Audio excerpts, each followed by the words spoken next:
بسم اللہ الرحمن الرحیم۔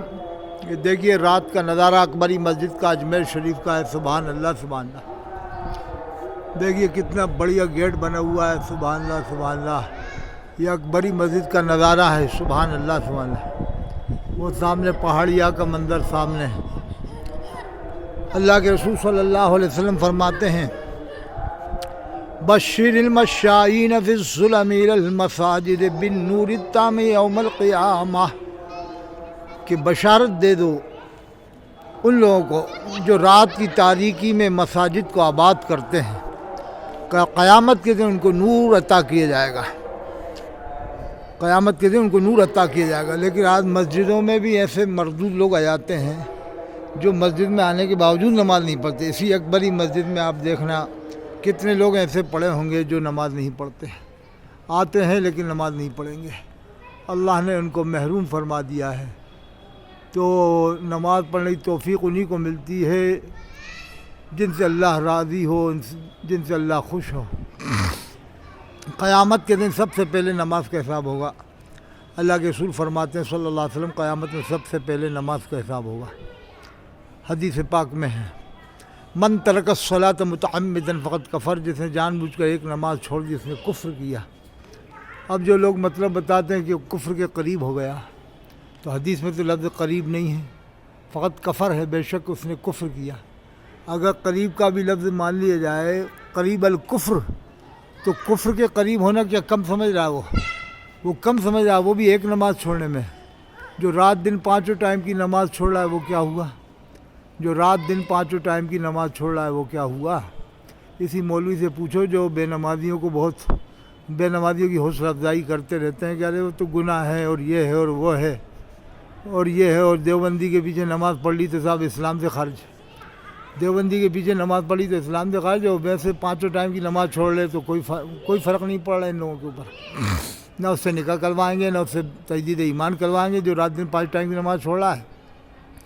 اور جو کسی نام کا دیوبندی ہو اس کے پیچھے پڑھ لے جماعت سے نماز، تو صاحب دوبارہ سے نکاح کرو، کلمہ پڑھو۔ اور جو پانچوں ٹائم کی نماز چھوڑا روزانہ، وہ کیا ہو رہا ہے؟ ان کی نظر میں وہ مسلمان ہے۔ جو پانچوں ٹائم کی نماز چھوڑا وہ تو مسلمان ہے، جبکہ حدیث میں ہے، حضور فرماتے ہیں جس نے جان بوجھ کر ایک نماز چھوڑ دی اس نے کفر کیا۔ اور حدیث پاک میں ہے، اللہ کے رسول فرماتے ہیں الجفاء کل الجفاء والکفر والنفاق من سمع منادی اللہ ینادی الی الصلاۃ فلا یجیبہ، سراسر ظلم ہے، کفر ہے اور نفاق ہے، سراسر ظلم ہے، کفر اور نفاق ہے۔ جو مؤذن اللہ کے منادی مؤذن کی آواز کو سنے، جو نماز کے لیے بلاتا ہے پھر نماز پڑھنے کے لیے حاضر نہ ہو، تو اللہ کے رسول نے فرمایا سراسر ظلم ہے، کفر ہے اور نفاق ہے، سراسر ظلم ہے، کفر ہے اور نفاق ہے۔ اب بتائیے ایک نماز چھوڑنے کے اوپر کتنی سخت وعیدیں آئی ہیں، لیکن یہ آج کل کا مقرر صرف 73 فرق والی ایک ہی حدیث بتائے گا زندگی بھر، کہ حضور کا فرمان ہے 72 فرقے جہنم میں جائیں گے، ایک جنت میں، یعنی بے نمازیوں کو جنتی بنانے کی پوری کوشش کرتا ہے اور نمازیوں کو جہنمی بنانے کی کوشش کرتا ہے، نعوذ باللہ من ذالک۔ جامع ازہر مصر والے بھی اس کے حساب سے مسلمان نہیں، عرب والے بھی مسلمان نہیں، مکہ شریف کے امام مسلمان نہیں، وہاں کے رہنے والے بھی مسلمان نہیں، مدینہ شریف کے رہنے والے بھی مسلمان نہیں، وہاں صحابہ کرام کی اولاد ہیں وہ بھی ان کے حساب سے مسلمان نہیں، وہاں امام حسین علیہ السلام کی اولاد ہیں وہ بھی ان کے حساب سے مسلمان نہیں، وہاں امام حسن علیہ السلام کی اولاد ہیں وہ بھی ان کے حساب سے مسلمان نہیں، وہاں حضرت امام مہدی علیہ السلام پیدا ہوں گے عرب شریف میں۔ اب کتنے عظیم وہ خاندان ہوگا جس خاندان میں امام مہدی علیہ السلام پیدا ہوں گے، لیکن یہ اس خاندان کو بھی مسلمان نہیں مانتے۔ یہ آج کل کے فتوی واد مولوی، جبکہ امام مہدی علیہ السلام کے بارے میں حدیث پاک میں آیا ہے اور بڑی بڑی کتابوں میں آیا ہے، امام مہدی علیہ السلام ظہور فرمائیں گے، لیکن یہ لوگ یہ نہیں بتاتے کہ کتنے عظیم وہ خاندان میں پیدا ہوں گے، بس یہ بتاتے ہیں کہ امام مہدی علیہ السلام ظاہر ہوں گے، اتنا بتا دیتے ہیں، لیکن کہاں ظاہر ہوں گے یہ کیوں نہیں بتاتے، کس خاندان میں ظاہر ہوں گے کیوں نہیں بتاتے؟ کیونکہ ان کے والد کا نام عبداللہ ہوگا، ان کی والدہ کا نام آمنہ ہوگا۔ حضرت امام مہدی علیہ السلام کا بہت بڑا مرتبہ ہے۔ دیکھیے یہ کبھی بھی آج کل جو سلسلہ چل رہا ہے 73 فرقے والی ایک ہی حدیث جو بتاتے ہیں مولوی مقرر لوگ، جیسے یہ مراد آباد کا حماد رضا جس نے بتایا کہ فرشتہ ایک لنگڑا کے چل رہا تھا اور تمام سید قیامت میں لکھا اس نے بولا کہ اعلیٰ حضرت کو ڈھونڈیں گے، نعوذ باللہ من ذالک۔ آج تک نہ اس سے کلمہ پڑھوایا نہ نکاح کروایا، بس ویسے ہی ڈرامہ کے طور پہ توبہ کروا لیتے ہیں، رجوع کروا لیتے ہیں، پھر چلنے دو گاڑی۔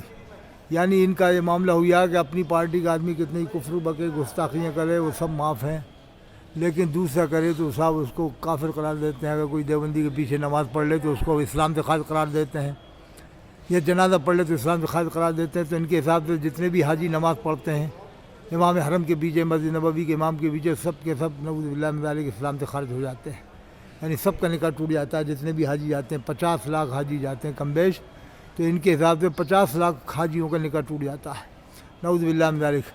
اجمیر شریف میں آگے دادا گیری کرتے تھے، غنڈہ گردی کرتے تھے کہ 5ویں مسلک کا نعرہ لگانا اور کسی مولوی کے نام کو اچھالنا، بار بار بریلی والے مولوی کا نام لینا اور جو ہے کہ 5ویں مسلک کے نعرے لگانا۔ تو یہاں پر ان کی ٹھکائی ہو گئی تھی۔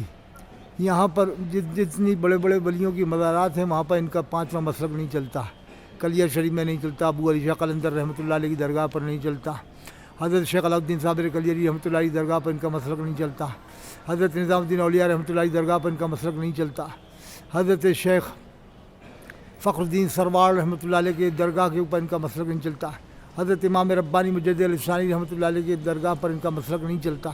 جہاں جہاں اولیاء کرام آرام فرما رہے ہیں وہ ان کا یہ 5واں مسلک نہیں چلتا ہے۔ یہ پورا زور لگاتے ہیں کہ پوری دنیا میں 5واں مسلک پھیلا دیں، لیکن انشاءاللہ پوری دنیا میں نہیں پھیل پائے گا۔ ان قریب یہ مسلک ختم ہوگا اور بہت تیزی سے ختم ہوگا، اس لیے کہ جامع ازہر مصر والے بھی سب کے سب صلح کلی مزاج کے ہیں اور ٹوٹل وہی مزاج رکھتے ہیں جو دیوبند والے نزوہ والے رکھتے ہیں۔ اب ان کا پول کھل رہا ہے جامع ازہر مصر جانے سے، انشاءاللہ جس دن جامع ازہر مصر والوں کا بیان آ جائے گا یوٹیوب کے اوپر تو ان کا پورا پول پٹا کھل جائے گا۔